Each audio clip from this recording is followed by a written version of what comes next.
Everybody, we are 4 days out from DreamHack Dallas, and this is the deck that I want to play. I love how many decisions you get to make. I think people are going to be still kind of unprepared to play against the Esper Food Turns deck. I think that is a really good 4-color Omnath matchup, and I'm actually kind of predicting Omnath decks to be like the #1 deck in the room. Like Omnath and Murktide, I'm pretty comfortable in both those matchups. I also haven't been seeing as much Living End, and even though I don't think that matchup is that bad, that general lack of Living End makes me a bit more comfortable with this choice too. I think that the sideboard plan also helps the Hammer Time matchup a lot. I've been liking it a lot overall. Not that this would stop me from playing the deck, but I did loan most of the pieces of that deck to my friend yesterday. Okay, let's keep this hand. Guess we're putting back second Civ. Kind of an awkward one-lander. Smith of the 10 months. Colin Robinson of the 27th. Thank you guys. You get to play turn 2 Emry. If I could potentially discard Manufactor on turn 1 to just try to like high roll on Unearth, that's probably a little loosey-goosey though.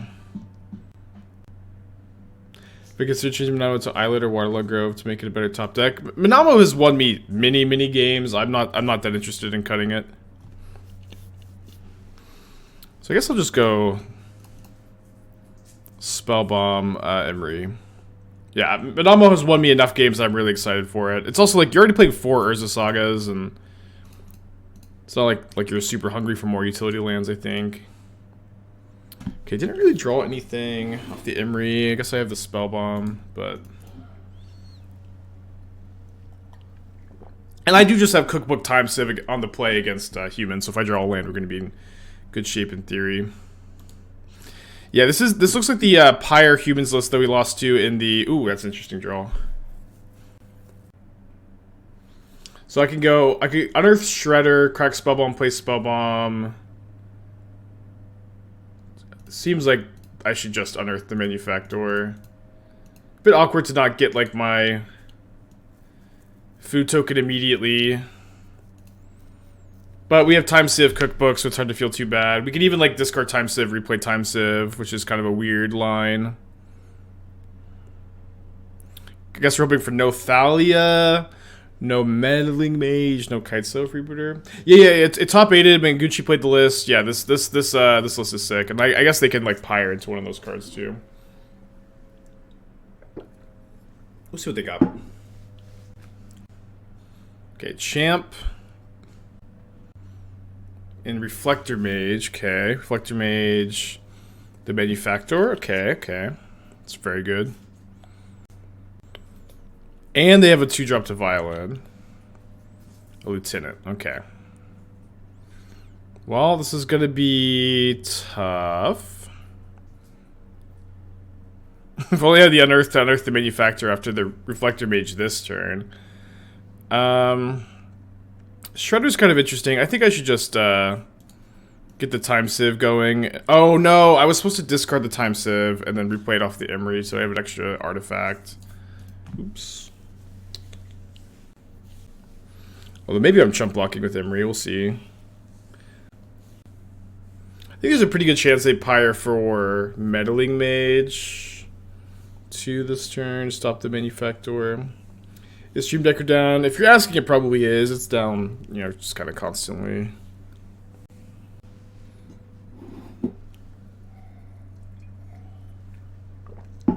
Top deck Lieutenant, so maybe I would be dead if I had tapped my Emry. Yeah, hopefully they just go for, yeah, I was hoping they would just go for a, you know, sack Lieutenant, return it with Extraction Specialist. Instead, they're gonna name, yeah, they are gonna Meddling Mage Manufactor. So our best draw, I guess, is now another copy of Unearth. Can we take 11? Let's see, 11 plus 5, 4, 15. I think I'll chump block. The Emry's not doing too much anyways. Another Emry. Don't know that there's a way for me to get out of this. How important is Minamo? A lot of questions about Minamo today. It is not that important, but it is really good with Emry. It doesn't cost you that much to play the deck. Gives Asmo vigilance, you know. You will win plenty of games with it. See, maybe if we hit a Manufactor, but even then, to be honest. Or should I Manufactor Daredevil? Okay, rough game 1.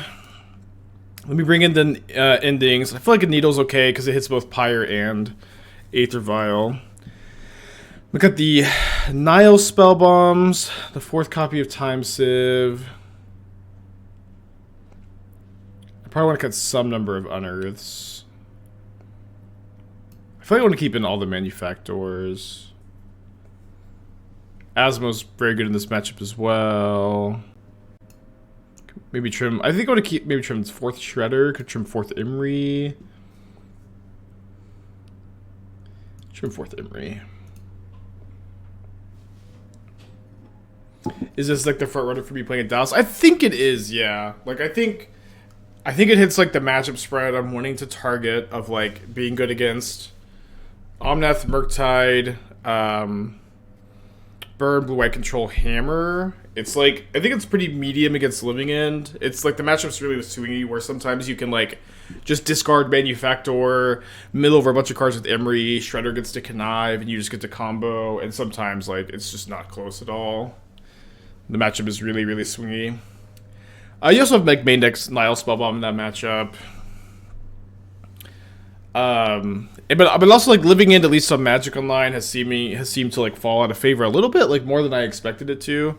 So maybe I'm just kind of hoping to dodge a little bit at that tournament.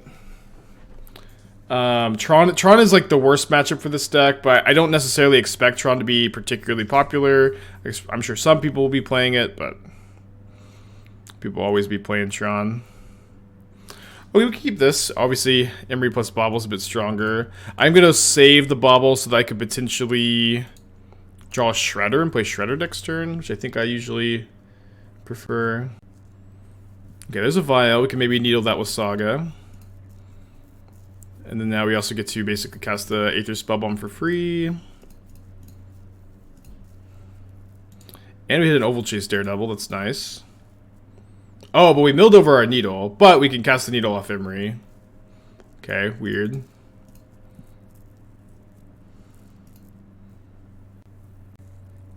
What do you think of Pyre in the Humans deck? I think it's pretty cool. I remember when Pyre first came out, we basically like brewed Pyre decks for like 2 weeks. And like we were playing Pyre Goblins for a while, and then we had a couple. Obviously, we got a little lost in the sauce. We had a couple different Pyre Humans builds. We had like both a 60 card version and a 80 card version. But like, I always thought that like playing Hapatra plus Yawgmoth since they're both humans made a lot of sense. But you know, just playing Pyre and like this more. Wait, they didn't kill my Saga? What did they do? Exile target card from your yard. Oh, they exiled my Needle. Wow. Was not expecting them to take that line, I guess.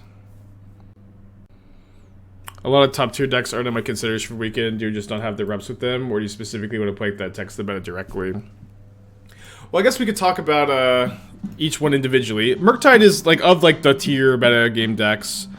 Murktide is like maybe the one I'm considering the most. It is the one I'm considering the most, I'd say. But like the reality is that, you know, when you select a just like normal metagame deck, if you know, have the attitude that I'm going to go register this tournament with 4-color Omnath, with Hammer Time, with Murktide, with any of the tier meta decks, like one people are gonna be very, very ready for you, which is obviously like fine. Like you should expect people to like be at least familiar with your deck no matter what you're playing. But like it's a bit more pronounced. But also like none of like the top meta decks I think have a much edge in this metagame at all. Like there seems to be like a very much a big like rock, like not rock paper scissors, but like 7 or 8 layered rock paper scissors. In my opinion, at the moment, where there's just like there's just so much give and take. It feels. I guess I should leave these foods in play just for the time sieve.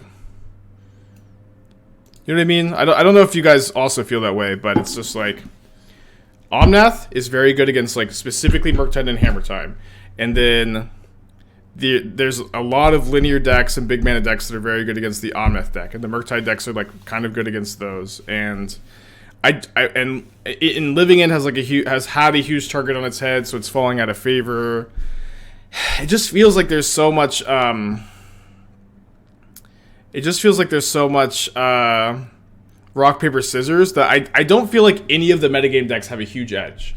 I would mostly be wanting to play Murktide of like the established meta decks, because I feel like you get to make a ton of decisions. You get to play super efficient spells, and I feel like I could leverage my format knowledge better than a lot of players could for a win. But I do think that a lot of players go into tournaments with the attitude, just play a meta deck 5-head. But if you can find a less popular deck like this one that is powerful, like this one, and well positioned in the metagame defined by the tier 1 decks, that's always been the sweet spot in my opinion. I might draw a card here. Well, I'll save it. Maybe I want to sack it.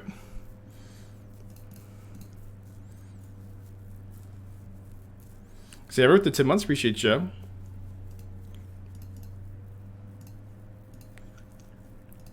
What's up with Yogg? Yogg is a really good deck. Yogg is a really good deck. Oh, until their next turn, I can't cast Asmos. It's kind of unfortunate.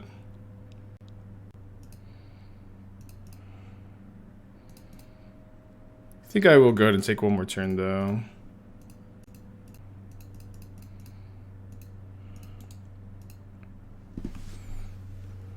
All right.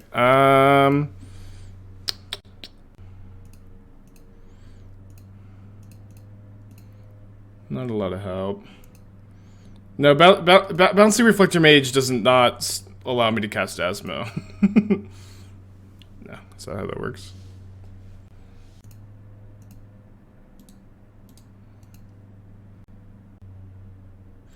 Emry on Cookbook generates 2 artifacts per turn if you get to tap the Cookbook twice. How do I Emry back a Cookbook here? You probably win the second lot and planning to bring this one to the tournament. Yeah, this is the deck I want to play, where I think it actually it feels very well lined up in the metagame. It's hard for people to play around, and I also feel like I'm kind of at the point where I feel like I have a level of mastery with the deck that you want to have with a deck like this if you're going to bring it to a tournament. Uh-oh. So this is a rogue list. Well, I built the list. It has picked up a decent amount of popularity, but I do wish that and it's in moments like this where I feel like I've got a sweet list that's kind of under the radar, kind of a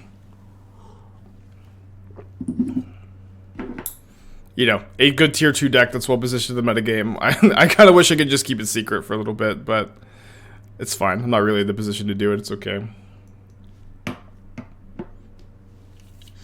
Use Cookbook to make a food. Sacrifice that Cookbook to Time Sieve. Then use Emry to cast that Cookbook from the yard. Activate again. Then you get food token. Oh, that is a cool line. I don't think we've ever done that. It is cool, though.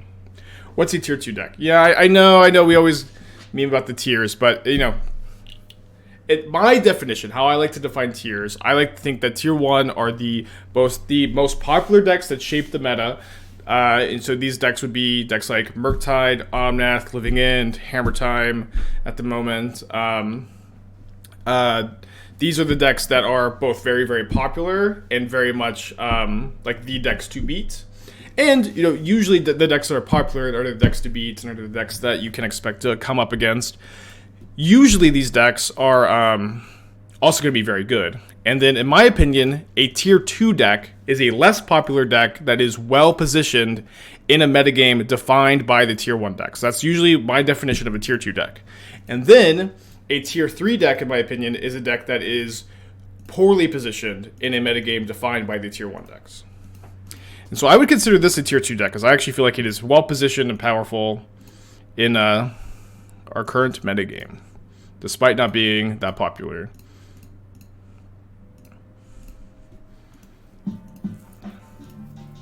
Alright, this is infinite turns, because we get to Bauble every turn, make 4 artifacts with the cookbooks. Seismic with the 14 months, appreciate you.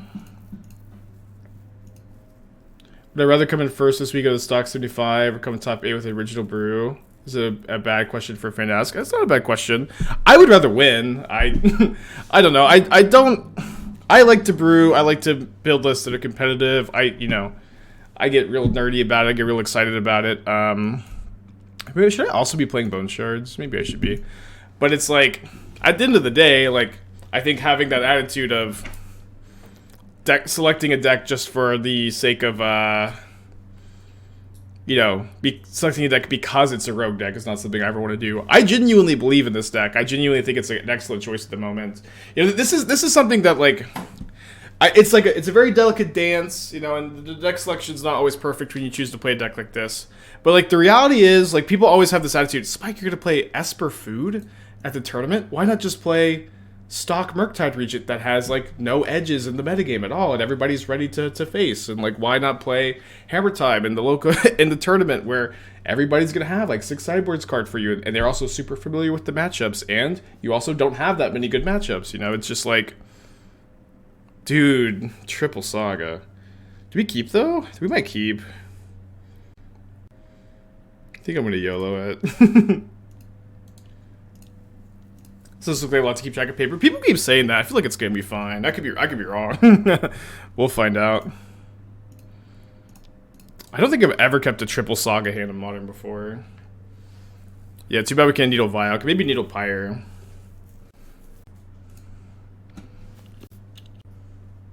Needle Saga. Okay, they name Asmo.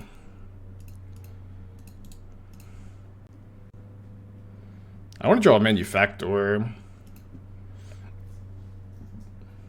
Fair positioners and Giant Rectosect deck. Do you think those are badly positioned? I do think they're kind of poorly positioned, yeah. Where, like, Hammer Time is picking up in popularity. Those decks have always had, like, awkward, not that good matchups against, So I could play second Saga this turn, and next turn float a mana from the first Saga, make a token from the second? I think that's the line.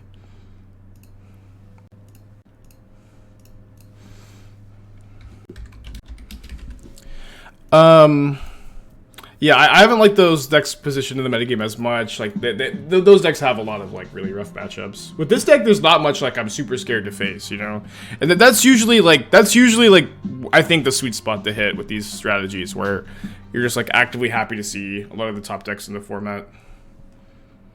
Ooh, Adeline is scary. Holy shit.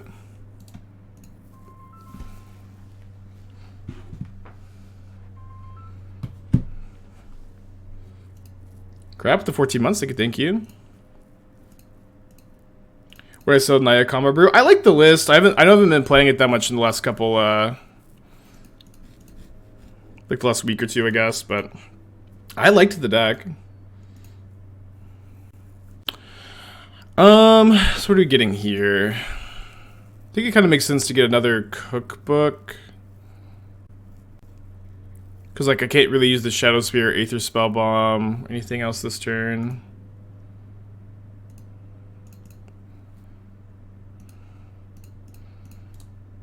Hope to survive this turn. Obviously, we're dead to Reflector Mage. But if we do get to survive, we're going to get to Shadowspear this and, like, just win, 6, 7, 8, 9. Oh, we're actually dead. I think we're dead.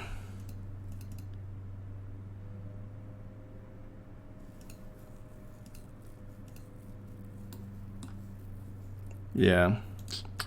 Tough game, tough match. I mean, game 1 in the tournament will be against some random playing 5-color bird of 4-star, so it's the main. Yeah, that is how it goes sometimes, but if that happens, you did get really unlucky and bad beats, right? Thoughts of Red Black Rock. The list we played yesterday felt pretty good. I liked it. Mulligan this hand.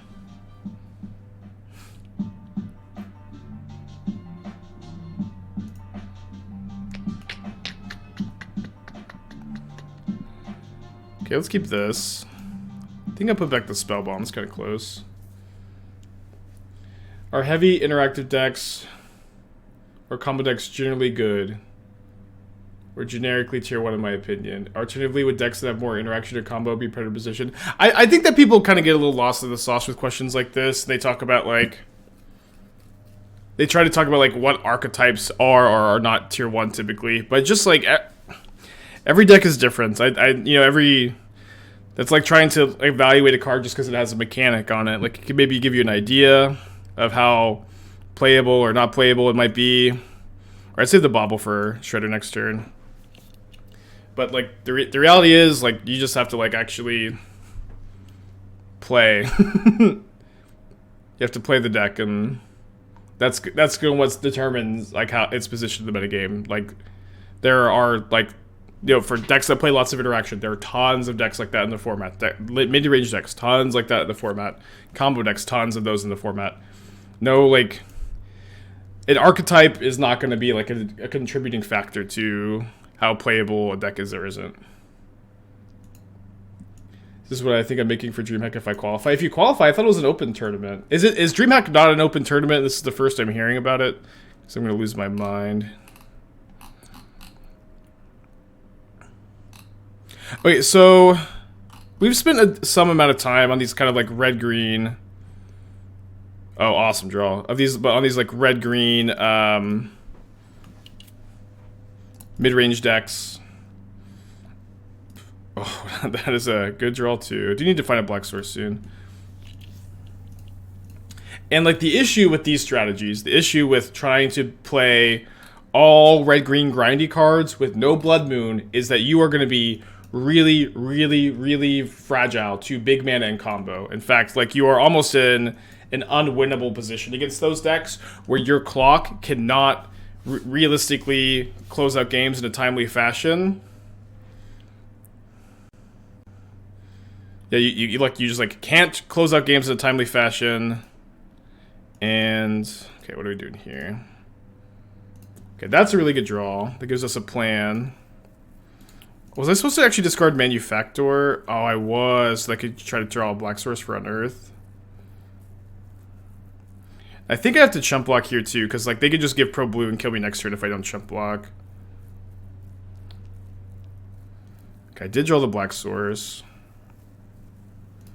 So I think we go Manufactor, return Daredevil, tap Cookbook, and then probably better to play Emry than it is to Unearth Shredder.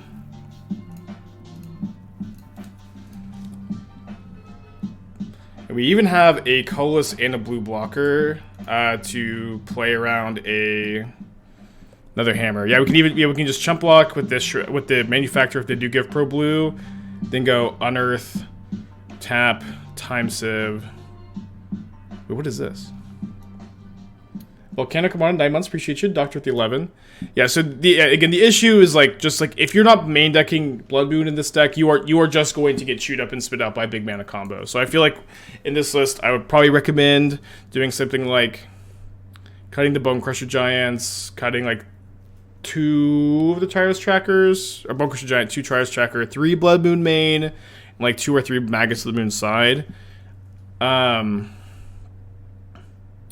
And then I would recommend not splashing black for Terminate. I would just play Run Afoul in your sideboard. Since Terminate is mostly in your sideboard, I imagine for Murktide, Run Afoul is just a green way to kill Murktide for 1 mana, and without forcing you to splash a color. And the deck that I recommend playing Blood Moon. You may have to play 20 first land, and then play 3 forest, 2 mountain, or something close to that, or like play less fetches, like, or like, you know, not Scalding Tarn specifically, I guess.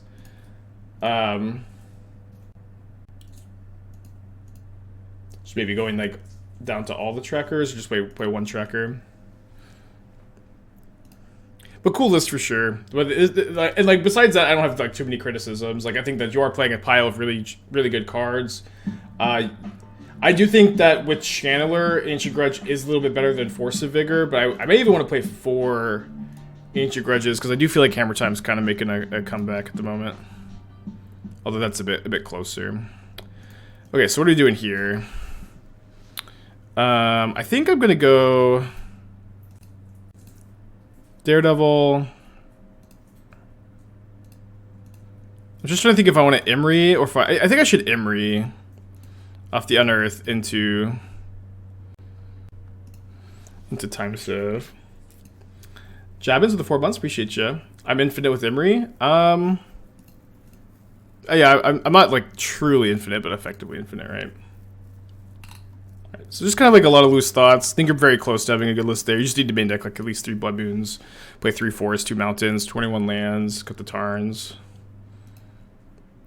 Got the Bone Crusher and trackers for those cards. Sideboard opens up, maybe play 4th Grudge on the board. So with Sack Cookbook, I'm infinite. I hit another cookbook, so now I am truly infinite, but yeah, that too.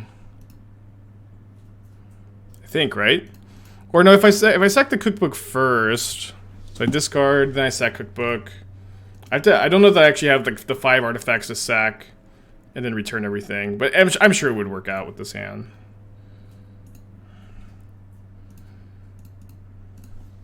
And we hit an Asmo. But now, how do we win with infinite turns? Alright, our opponent conceding, I guess. Spike would have expected a month ago that I'd be wanting to play food for a big tournament. Was it a month ago I was working on this deck? It may be like exactly a month ago.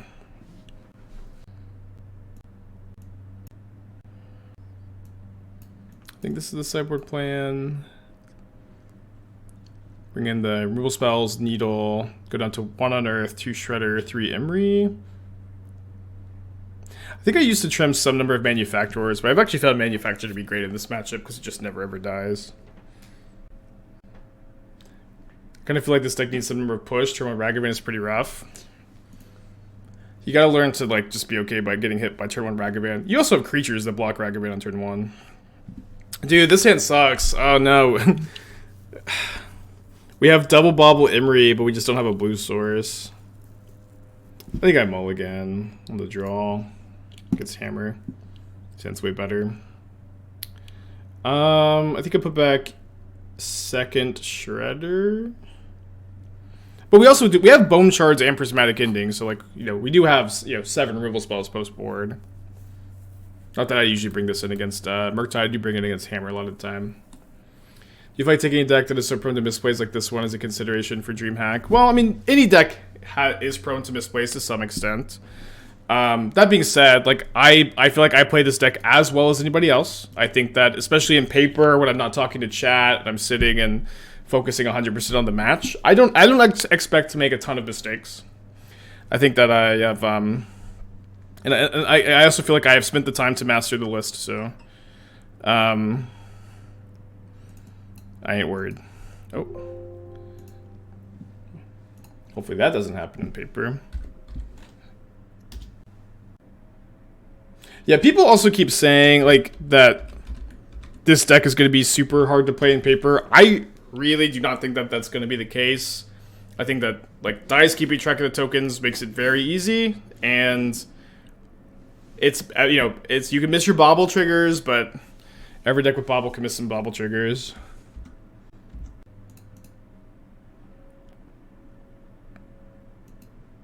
Yeah, you get the shortcut a lot more. How many deck have you brewed to become a staple of the modern format? I don't usually like to brag too much. I also don't like to like claim deck ownership, but it has been a few. But it's also like usually like once like brews that kind of start here, like at least parallel thinking towards the beginning of the format with them. Like people, they just kind of enter the public consciousness. They change a lot, and they're not my babies anymore. I gotta let them out into the world.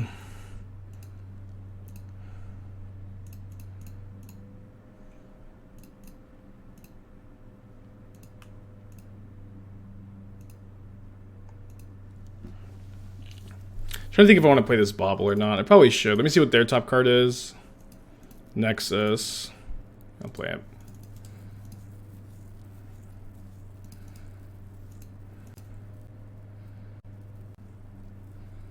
Alright, good pickup. They didn't have a hammer last turn, so I'm not going to expect them to have one this turn. Then we can Prismatic Ending the Sigarda's Aid. But then they have a Pure Steel Paladin.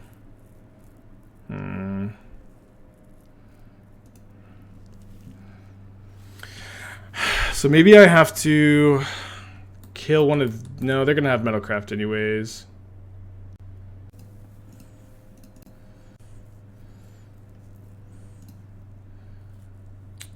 I do get to connive if I Bone Shards. I think I'll resist the urge.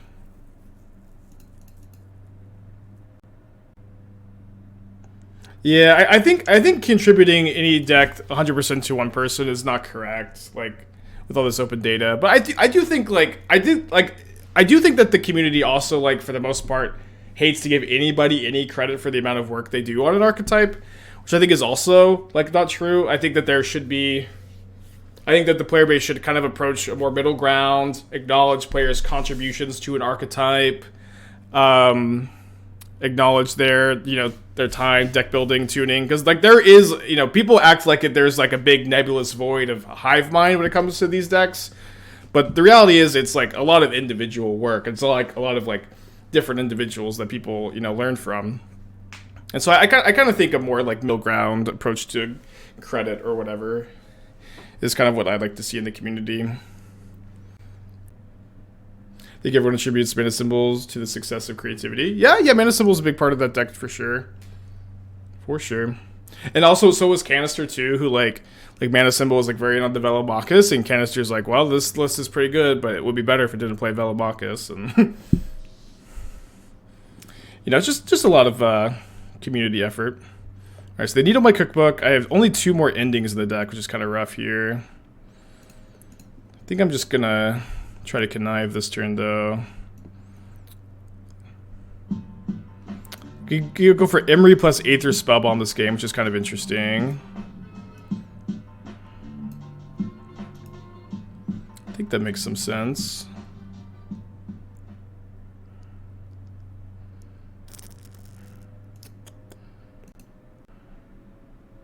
Yeah, Rust 2 for sure. We got a lot of good players in the community, huh? Maybe I don't Bone Shards this, and I just Spellbomb it. And I save the Bone Shards for the Pure Steel Paladin. That we know is their last card. Could Needle Hammer? Could, yeah. But Emry Aether Spellbomb seems so good against the Nexus, which I'm kind of... I guess maybe I shouldn't be that scared of it, but I am a little scared of it. Do you feel like the full 4 lane count for the white splash is necessary? Yeah, I do think it's necessary. But I guess, yeah. The mana, you have no cards in this deck that cost more than any single color of mana. And then also game 1, you're just a blue-black deck too. So, like, your mana is marginally worse than it was from the Dimir version, but your mana is still, like, overall very good. So I guess I'm going Bauble Manufactor here. The Sigarda's 8 on top, so if that mystery card's a hammer, we're going to be jumping with our Shredder. Or maybe jump with the Manufactor, because we don't have our cookbooks active at the moment. Is March just better than Fire Ice and Lotus Field? There's actually like a little time where I wanted to switch back when Hammer Time was like becoming much less popular, but I like March a lot there. It is a card that I recommend over Fire Ice. But it's not like Fire Ice is like so drastically worse either. Thank you, Fluke Dota. I missed your subscription for the 2 months. Glad you like the YouTube. So they have a hammer, but I get to connive, and I get to eat one of the 2 Midnights. Then I know their last hand is a Pure Steel Paladin, which is kind of nasty with the double hammer in play, but it is what it is. We've got the Emry Aether Spellbomb. The blue version of this deck won a big turn in England last weekend. Yeah, that's another thing about this deck, and like people keep talking about like, Spike, you really want to play this in a tournament? Like, this deck has been winning tournaments. And I like what's cool about this is like, you know, a lot of people started playing the blue black list I was playing, right? And then but like I feel like this Esper version is like a pretty big upgrade because you just lose so many games to Pithing Needle, and I don't feel like the Fulminator mages are as needed in the sideboard as I like initially thought. So like the fact that like the Demirfu deck is like consistently top 8ing challenges, it's consistently like winning like some of these smaller tournaments, and I guess I'll hold these. I guess I could play one. Yeah, I can play one pretty freely. It's consistently top 8ing tournaments, and I feel like this version's an upgrade. It makes me very excited to like potentially be on this list for this weekend. I also like the Phoenix list a lot too. I do like Murktide a lot. I've been playing a decent amount of Murktide. We're not 100% to register this, but I feel like it feels like a good choice to me. Can I remove Needle only with Pending? Yeah, I mean that's 4 outs, although only 1 left in the deck. Before, you just couldn't remove it at all.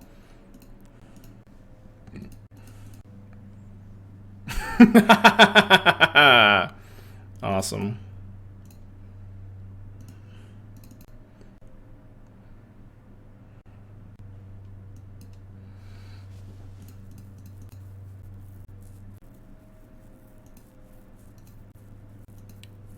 Just leave back the Shredder to block the Nexus now.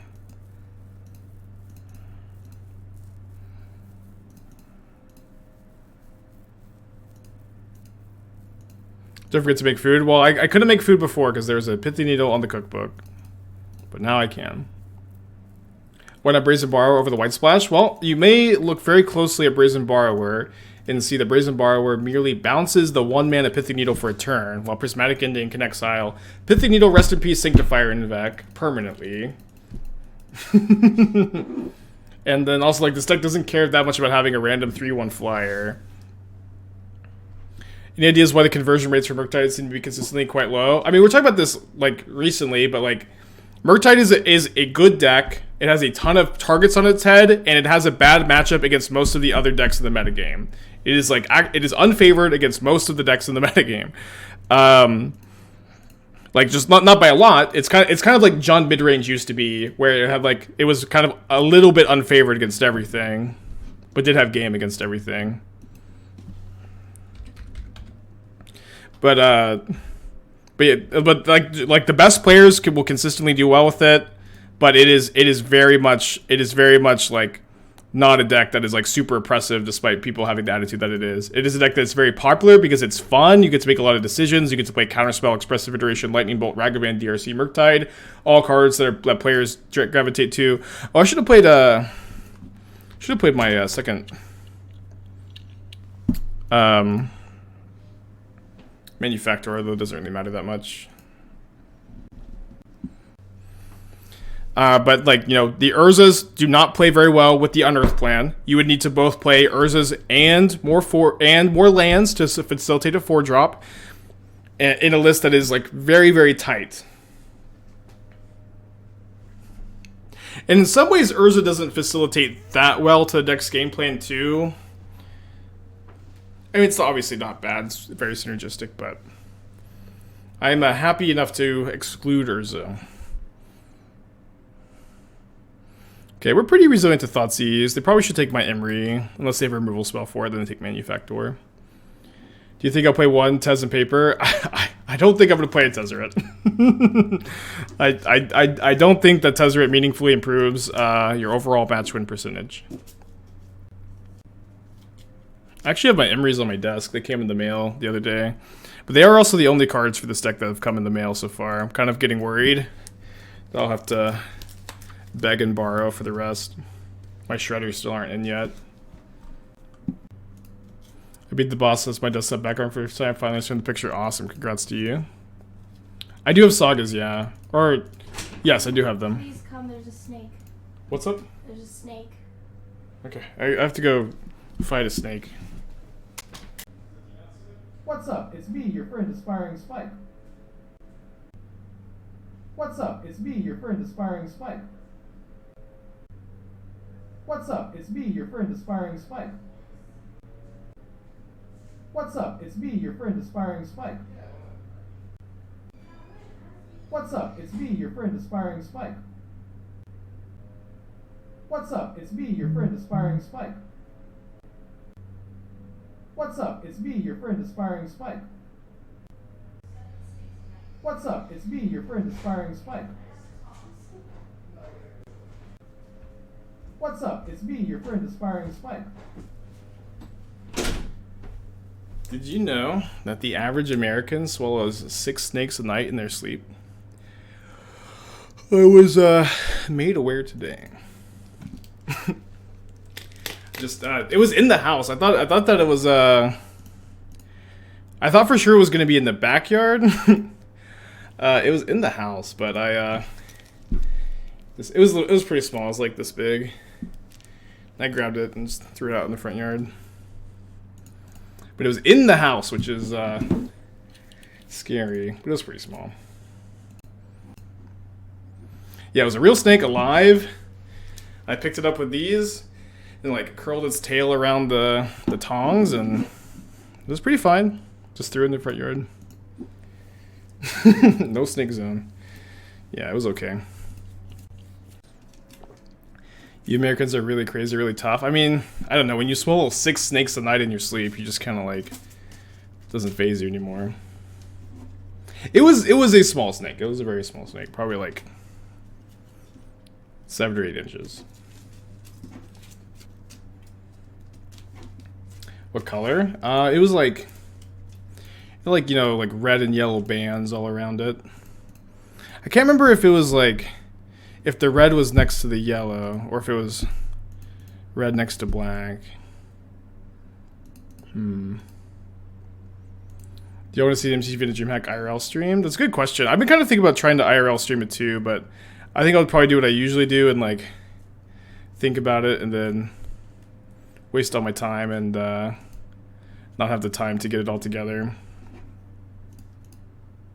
I think I should be able to discard Manufactor, unearth it, and then I can make a Saga token, so if they get an Archon, I can sack the Saga token, not the Manufactor.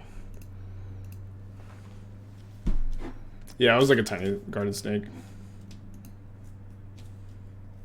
Give me your stream keys, myself casually. I may take you up on that, but I would want you to make sure that I would want you to make sure that you're like okay. If you want to IRL stream, then don't worry about it. But if you're not wanting to do it, I may take you up on borrowing your stuff.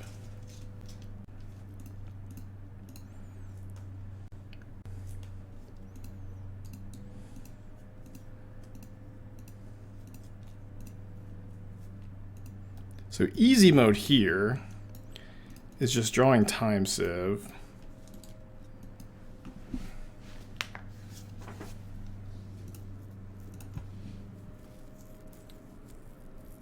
Also, I also have an Aether Spellbomb, so if I don't draw the Time Sieve, I'm just gonna get the Aether Spellbomb. Oh boy. So I can go. I really want to get another cookbook.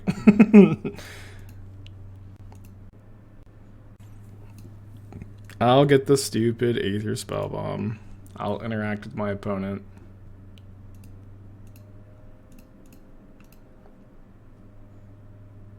How do you think this deck will turn out on paper? I think it's... People keep...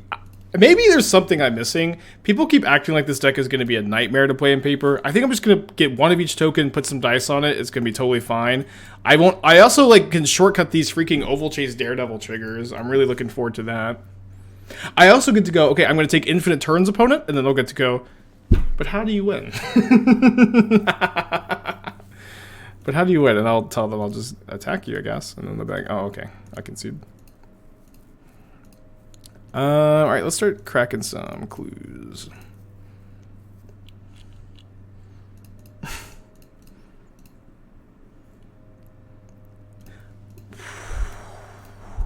It's kind of a nice draw, huh?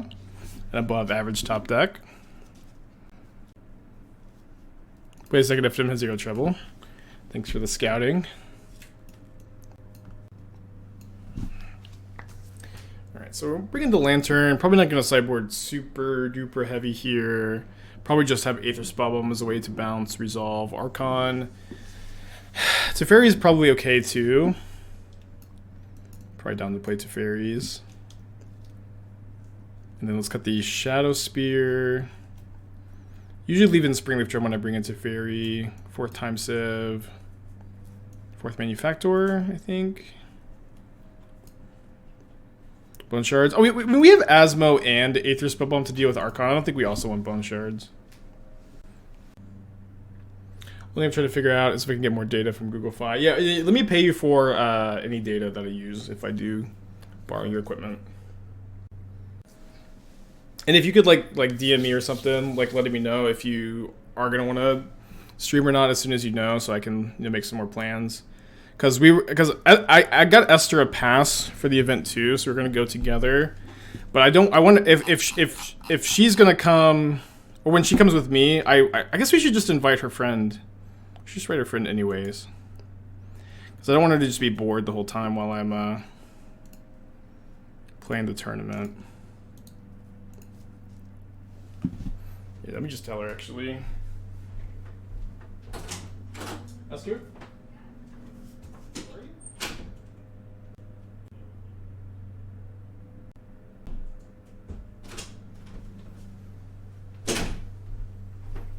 Okay. Turn 1 Aether Spellbomb against Reanimator. Life is good. So unlimited and pay per gigabyte. I got the unlimited. Okay, well if you end up having to pay for the gigabyte, I'll reimburse you. Saturday, or is it just Saturday or what? It's theoretically, I think Friday, Saturday, Sunday would be the pass, but like does anybody know like the tournament is it all Saturday or is it Friday? Is it Saturday, Sunday?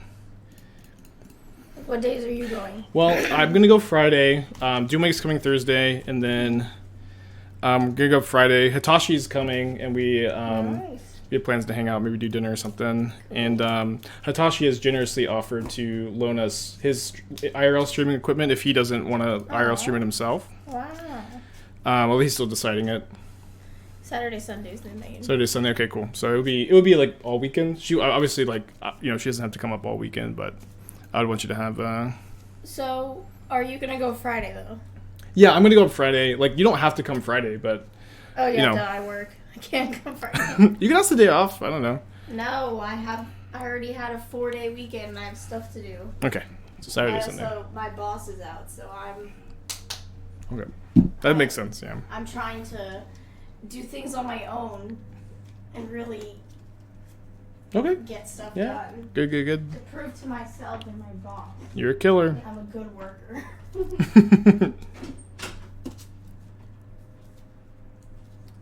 Alright, thanks Hitachi. Appreciate you.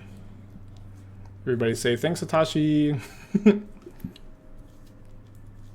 Yeah, she is a go-getter. Discard Mending. Up their Indulgence. Why don't me guys stream together? Me and Hitachi? It's mostly because I don't have any equipment. I could try. I was thinking about trying to get some, but I feel like it's too last minute because I don't know that I could just go to Best Buy and get everything I need or anything. I could maybe make a trip to Micro Center. They'd probably have everything. I live a little closer there too. John, thank you for the 5 months. Appreciate you. Hello, DreamHack Masters. Get media past you. Hell yeah. Alright, so they grief, pitching Leyline of the Void. Well, I didn't have that one.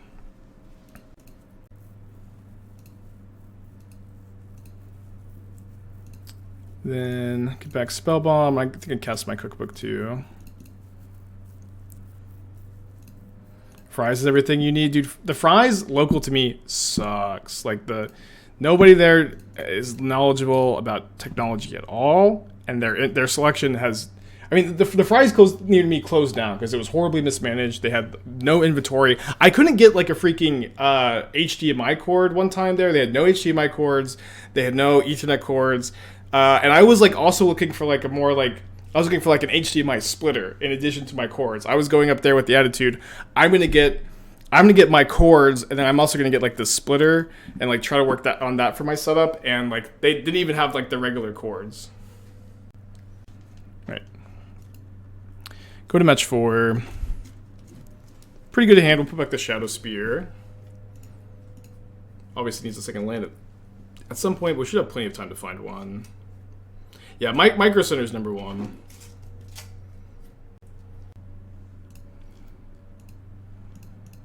I feel like if I don't live stream...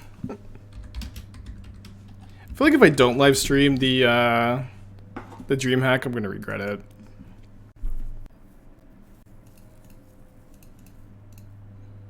Basic Forest Elvish Reclaimer. Well, we're gonna kill that Reclaimer.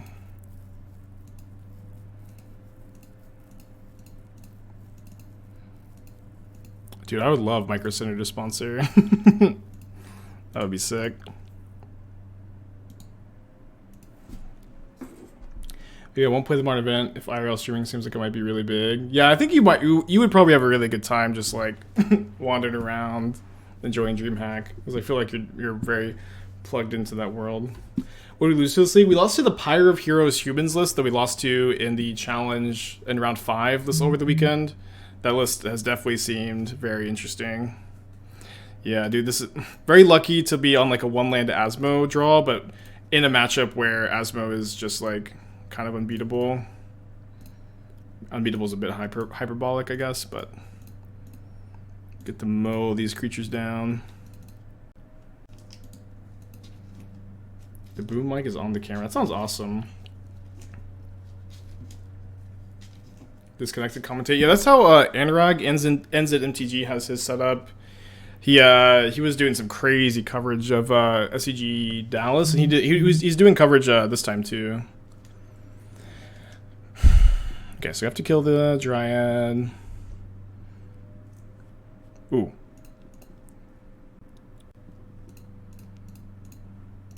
One mana short of getting this game over here, I think.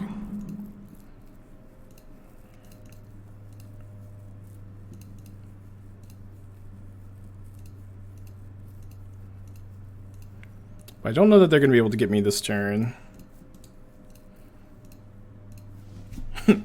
Asmo body count 3. Yeah, I saw that Mingu trophy with the Pyre Heroes deck. I think that deck seems pretty good. It's kind of embarrassing because like we spent like a decent amount of time with Pyre Humans when Pyre first came out, and looking back, with the wonderful privilege of hindsight, it seems like we may have been lost to the sauce. I don't know. We tried this Yorion version that was very much lost in the sauce, and we could like tribute mage for Pyre of Heroes. I think this may have been a Dono deck. No, I'm thinking about it.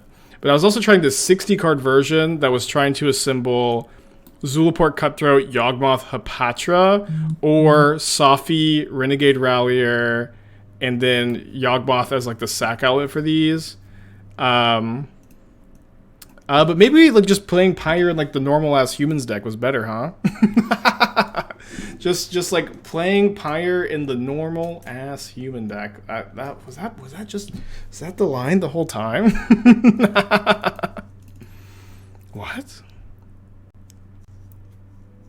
Yeah, flip Lily. You get to trigger it off your sack outlets and Pyre of Heroes. It's very secret tech. So I don't know if I want these Bone Shards since Asmo is going to be doing most of the heavy lifting in this matchup, although this killing a Dryad seems pretty nice. Maybe I'll play 2 Bone Shards over 2 Shredders. Don't want Needle. We could play Prismatic Ending if they have Needle off their own sagas. Also hitting their amulets is pretty nice. Yeah, I forgot that I was bringing in some amount of endings. I think on the draw I'll play 3 endings, on the play I'll play 2 Shredders.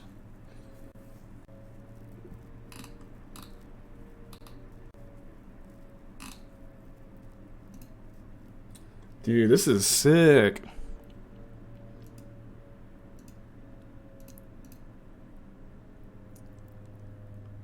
Yeah, this is a sick setup. I don't know if do you mind like sending me like the specs for your setup, Hitachi? Because maybe if I have the specs, I'll just swing by Micro Center, see what they have, and then try to regroup tomorrow. Then Boseiju doesn't sound bad. Yeah, it seems okay. I agree. Although I will say our deck has felt pretty good at beating Boseiju. Winning game 1 against Titan's great.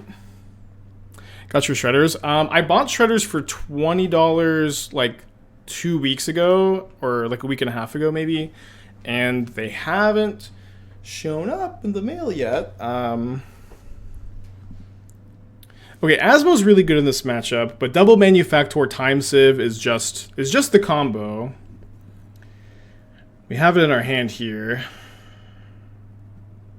I think I'm gonna put back the Asmo. It's very close. So like if they don't come in time, if my shredders don't come in time, I may have to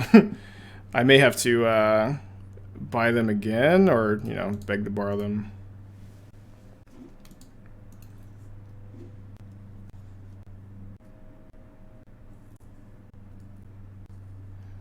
Yeah, I'm just gonna play a second Saga because I want to get another cookbook and get the combo going ASAP. But this may be a little too slow on the draw. What's my worst MTG buy? Buying card high and tanking. Well, when I was like very new to Magic, I bought like I was just like a dumb college kid, but I bought like 20, 30 Boon Satyrs, so thinking Boon Satyr was actually just so broken. I think that's got to be my worst one. So I guess I could maybe keep the Unearth here, and then I could go play Manufactor, tap Cookbook, discard Manufactor, Unearth other Manufactor this next turn. Seems fine. My opponent also didn't have Bounce Lane Titan this turn, so let's hope they don't have it next turn.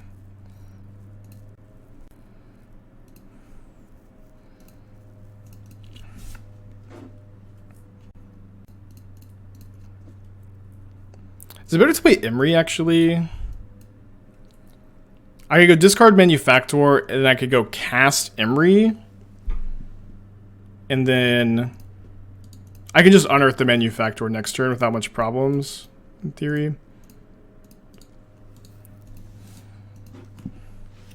Is this on the Stream Decker? It should be, but I think someone said the Stream Decker is kind of down. I think that every Magic player has that phase where, like, they're hot shit, they played a whole standard cycle, and then like, I have the perfect investment, and then they just like buy a bunch of it, like an imprint standard rare that's like fringe playable. Okay, looks like they found that bounce line. I guess they could have had the bounce line off the Reclaimer. Double Amulet, obviously very scary here. I think that we're dead, but I will make my opponent kill me. And they are playing like a different version with Reclaimer. So who really knows exactly what's going on? Like, if they're gonna Besage me here, then I'm like chilling. Oh, it looks like they just have a second Titan in the hand, which is probably not good for me. Yeah, if we see them get haste lands, can probably concede pretty comfy. Although I guess we'd also have to be playing the double strike land to actually kill me. Play it out.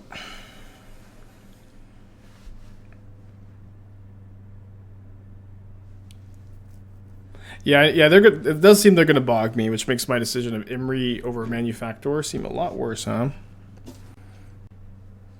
That being said, like, if all they have is bog, I guess they have the Besage you too, though.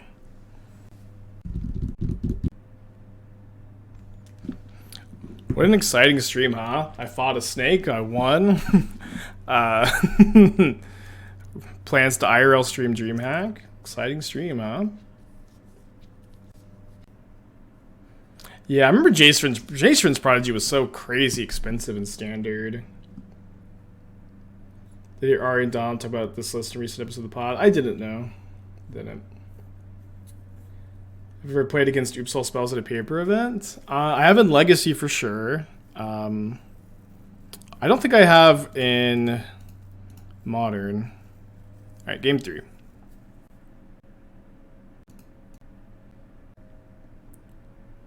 I'm gonna get this POV, except they're gonna be yelling. Ooh.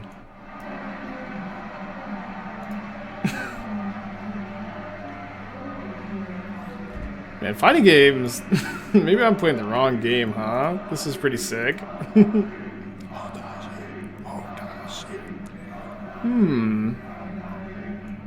Okay, let's keep this. Dude, that's badass. Thoughtseize into Thoughtseize into Urza Saga token plan seems okay. Definitely taking the turn 1 amulets. Saga's a problem though. Is there consideration swap to Fairy Fracture, but 2 mana to Fairy's good against living and Asterix passable there as well? I don't know. Feels a little lost in the sauce, but yeah, maybe you got some ideas there, kid.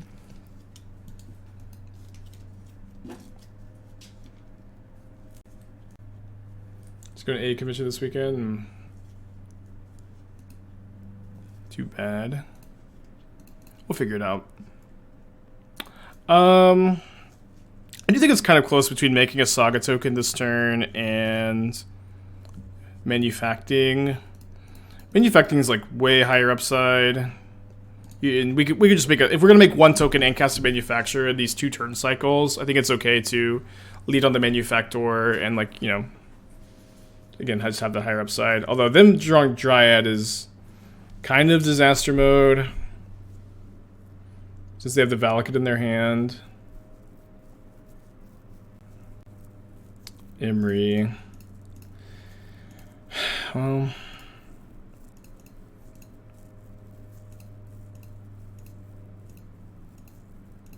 guess we don't know that they have another Titan. Here's hoping we get to build over another cookbook. Here's hoping we get to not get Valakut this turn. I guess it'd be pretty tough for them too. I'm kind of surprised that they have like just bounced their Saga a couple times, because we were maybe soft to them getting a Saga over the course of 2 turns. We know that their hand is Tireless Tracker, Urza Saga, Valakut, 3 mystery cards. Right? Boros Garrison, did I say that? I think I said that. So, assuming not too much has changed, we should get 1 untap here before they start Valakuting me a bunch. Too bad to not mill over a Time Sieve, but Time Sieve, Asmo are both probably effectively wins here. Alright, that's on the list, huh?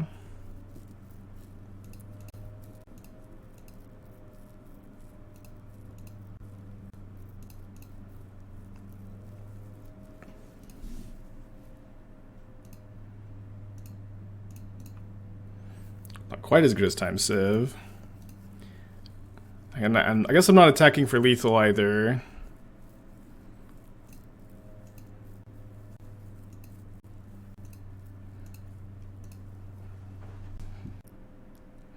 I think I just attack with my construct first, which isn't lethal, but it is 17, so we'll see if they want to take 17 or not. They decide that they are cool with taking 17.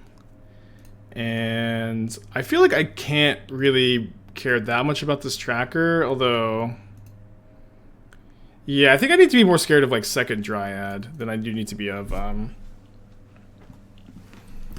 this tracker this turn. Oh, sorry, whoops, I forgot to deal damage first. Okay, well, they're at 5 now instead of 3. I thought damage had already been dealt.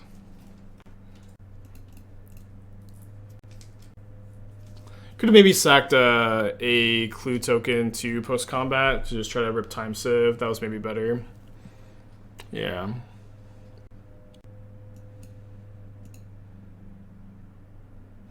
Yeah, them starting to turn off with a clue sack is obviously great news for us.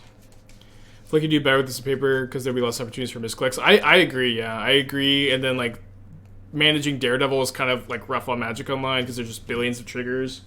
But on paper, it's pretty easy.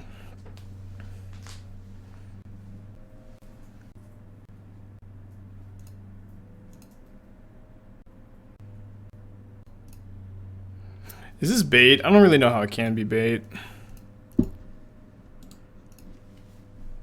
Let's find out.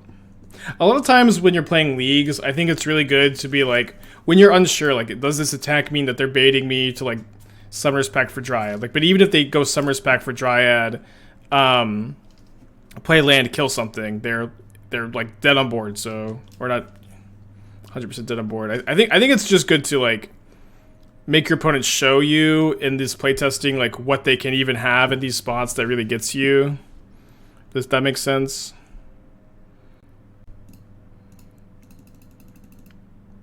And then that way for the tournaments, you'll know what you're getting got by more often.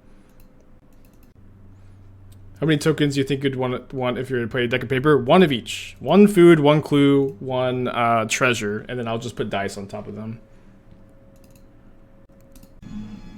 6-lander, Daredevil hand. Probably a mulligan. Let's keep this one, I think. And then... it's kind of tough what card to put back. Probably the Time Sieve. It's either Time Sieve or Asmo. I think this early, probably Sieve.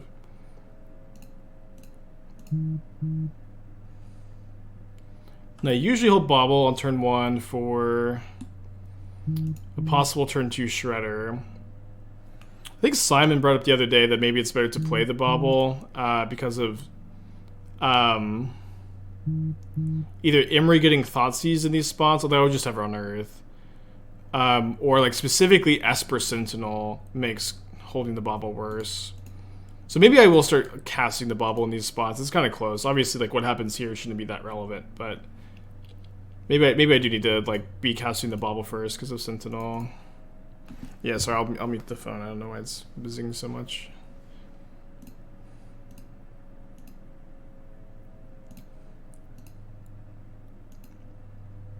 Tech for Pyganti. Why shade in the Bauble? It's like a visual bug once you like click on it in your hand too much. This deck cost me a deck like this cost me a 5-0 yesterday. How you doing, Pi? So historically, I haven't been a big fan of Urza Saga in Whir decks, where it makes you more vulnerable to hate. It's kind of hard to dedicate your mana to Whir, if that makes, or sorry, not to Whir, but to let me crack this so I can draw Daredevil. It's kind of hard to dedicate your mana to Urza Saga when you have Whir. It makes your Whir itself harder to cast. And then you also don't have like too many like super synergistic 1-drops that you're looking to tutor up. Obviously, like you have a lot of like fine options. Is Prowess? Is a Storm? Red. Okay. Big draw step here. I'd love to get to double spell, or although Daredevil is, I guess, probably better than anything else we could have hoped for, huh? Yeah, I think this turn I want to go Daredevil, Asmo, Cookbook, and the next turn I can set up for a Unearth Manufactor turn after I get my 3rd Cookbook in play.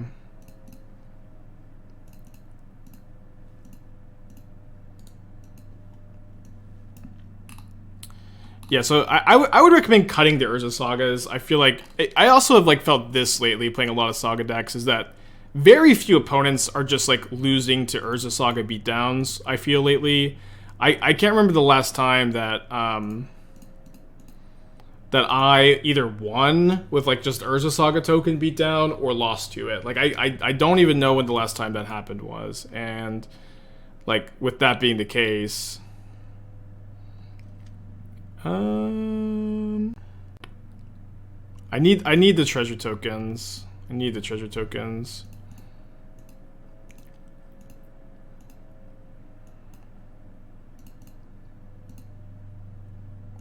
I think I'll wait to play the Manufacturer again next turn though, so that it doesn't get bounced or killed and I don't get any more of these game objects. Main deck Vapor Snag.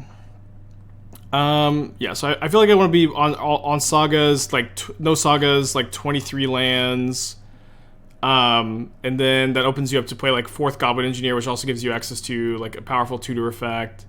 I'm not sure that I love Emry and this type of strategy either, where like Urza and Goblin Engineer are both like way more resilient to removal than Emry is, where like this card's going to get you your sword, and if it dies you don't care that much.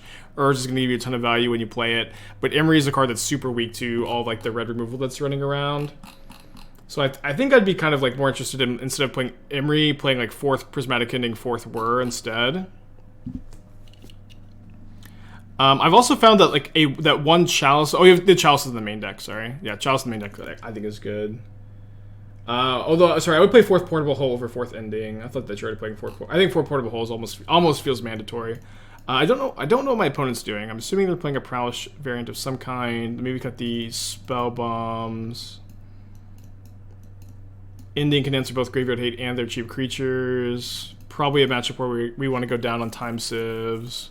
Can probably cut at least the 4th Manufactor, or maybe 1 Manufactor or 1 Emry, 2 Bone Shards, 4 Ending.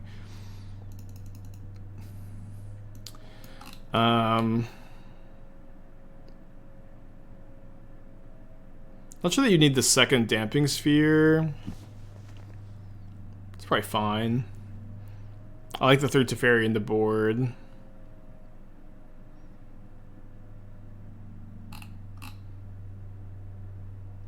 Trying to think if there's anything obviously missing. I feel like a main deck Needle. You have 1 Needle main with 1 side. I actually kind of love that. It makes the Yawgmoth matchup like so much better too.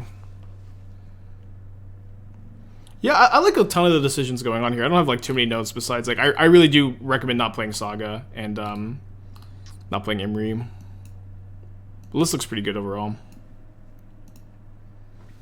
Also taking Lotus Field to an open tournament like DreamHack. Does it have to be tuned well, or can I play it and do well? I think you can play and do well. I had a really good start with it at the SCG Dallas, and I can't imagine that the metagame is going to be that different from this. It'll be a little different. Like there's going to be, I think, a little more 4-color, a little less Living End, but I think that Lotus Field is a deck I'm like seriously considering, so I would recommend it too. In fact, I have it like sleeved up, and I have it sleeved up, and so like it right now it's like if I can't get the cards together for something for like this deck or like Phoenix, if I choose to play those, then I'm just gonna YOLO Lotus Field. Thank you, Tashi. I'll take a look after the stream. Less blue-red. I would say there's about as much blue-red. Maybe even a little bit more. I would say that the top 2 decks I predict for DreamHack Dallas are going to be Murktide and then either Elementals or just like regular 4-color Omnath. I usually like to just lump those 2 decks together in my brain because they're really the same deck. And then I think like after that it's going to be like Hammer Time as like a number 3. And then I think it's kind of anybody's guess where like Living End and Burn are going to be like the next decks. There will be some Titan. There's always some Titan. But I don't expect Titan to be super represented. And then like Living End feels like the big question mark to me for this tournament, where at least like in my I've seen a lot less buzz about it online. I've been playing against it a lot less. I haven't seen it showing up in tournaments as much, I feel. But I also personally rate the deck as being like one of the best choices. But I also like, as someone who's played like a decent number of like IRL paper tournaments in Dallas lately, I haven't seen very much Living End either, so Rhinos, some people play Rhinos. I don't expect Rhinos to be very popular, though. Stormwing Entity, let's go. Has a Giganta been worth it? Yes, it is worth it. I will say this, like, if you're asking, is Giganta worth it when I don't want to play any other sideboard card? In any deck, the answer is yes. In any deck, Giganta is better than 15 sideboard card. In any deck, Kihira is better than 15 sideboard card. It's not a debate.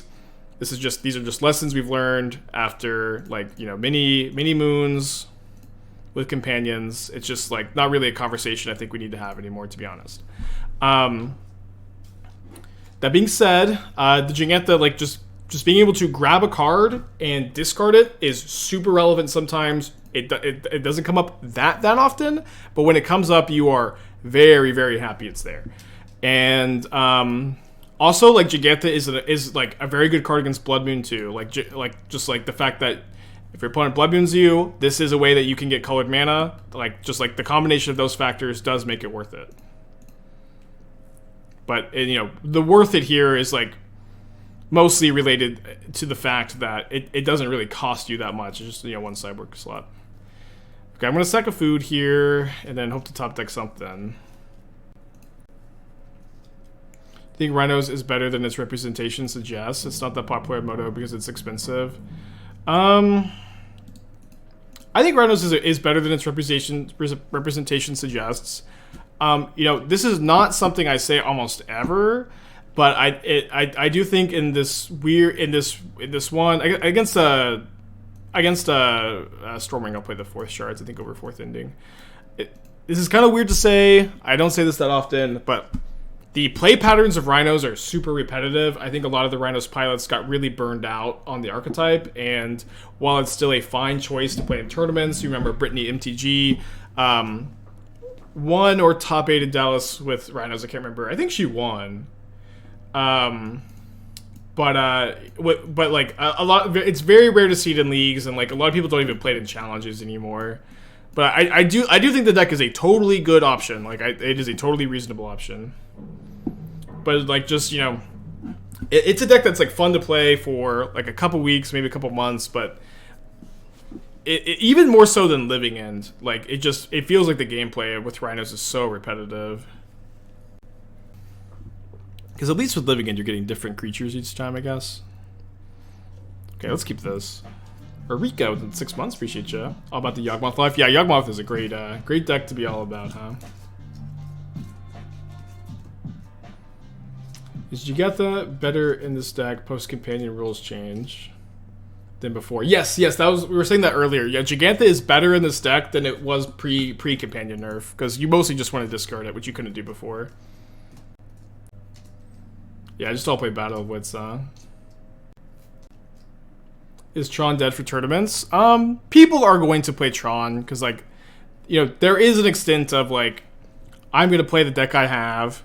Tron also, like, isn't the craziest deck to choose to play, because it does have a good 4-color matchup, and 4 color is going to be one of the most popular decks. That being said, it is weak against, I believe it's weak against Hammer Time and Murktide, and maybe okay against Living End, not that good against Living End. So, like, I feel like overall its matchup spread is not that good. But I don't think it is, like... I think if you see a tower on turn 1, you shouldn't be, like, that surprised. But you should, you know, go, Tron in this economy? What are you thinking? I can't believe I've spent 100 hours this week watching Aspiring Spike streams, and then I'm just losing to Tron. I can't believe it. Play a better deck next time, alright?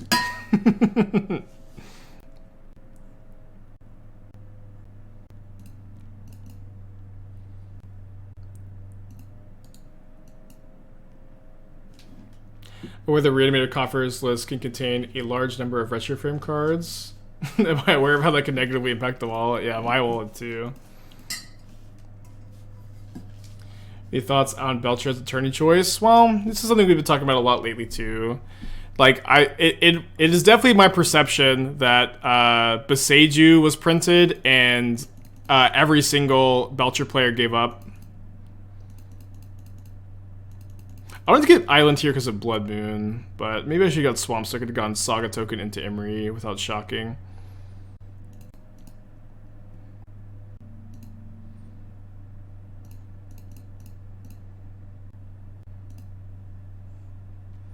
Definitely gonna need a cookbook still, and then I guess I'll shock for Emry. I think Body Laundry could play something like Recto Sacrifice. I don't know.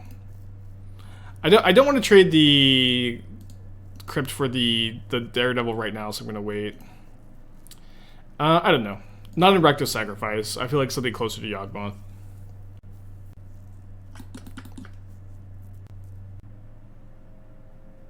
They got a Sprite Dragon off the iteration. So it seems like we may be able to block decently well here. Looks like that's the case. Maybe I should have cookbooked to try to get them to Tormod's Crypt before I Emry'd, huh? Although I didn't think that my Emry living was like a likely outcome at all. So let me cycle this. Okay, we're gonna sack a food this turn, I think. Should I attack? I don't think I can really attack. Weird game. Think Belcher should play no packs because of Beseiju? I don't know. I think you should just like accept that Beseiju is a good card in the metagame against you. It's gonna, but it's just like I think a pretty beatable card. You know what I mean? I don't think that. I think you should play Pax. Pax is a really important card for Belcher. You will lose to like going like. You know, a lot of times you want to like pack to protect your Belcher, then win in your upkeep in response to the trigger. You will lose sometimes because of Beseiju, but there are also like there aren't that many Beseijus. There's you know obviously some, but maybe I should cycle Unearth. I really need to find like a Manufactor doesn't even do it, but I need to find like Asmo specifically. Maybe they'll kill my Emry for me now. Yeah, let's cycle.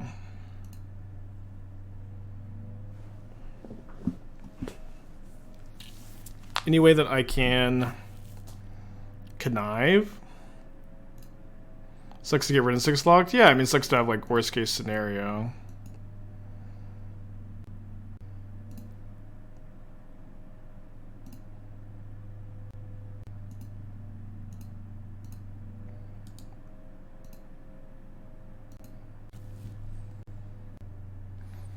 Checker attack was 100% bait. Was that you were playing Canister?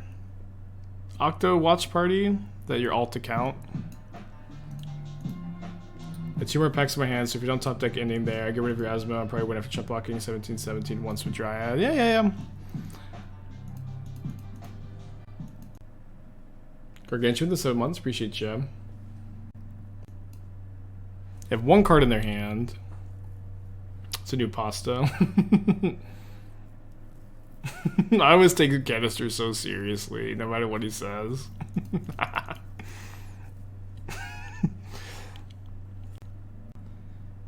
My concluded thoughts on Hallowed Shredder deck. I had like a really good win rate overall with it. You know, I played a lot. I didn't like spend the time to tally it, but it felt very strong. But it's also like a very high variance deck, so you know, part of that was me feeling like I was running well.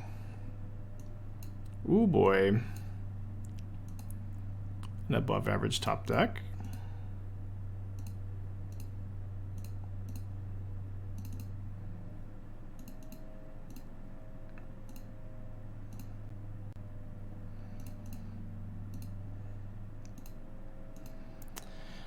So we got 2 cards and a Fiery Islet, which is, you know, pretty scary.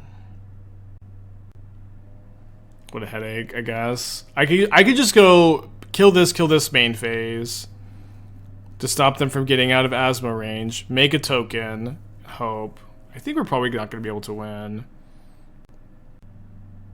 Obviously, I can just gain 3 life, but I think we're not beating like Bolt anyways. I think we're just not winning anyways.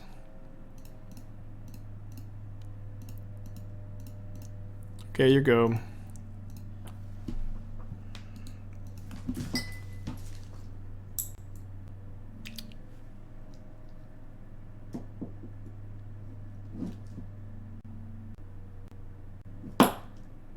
Man, we crushed game 1 so hard. Got run over game 2. Kind of an awkward draw game 3. They put 2 cards on top of their library.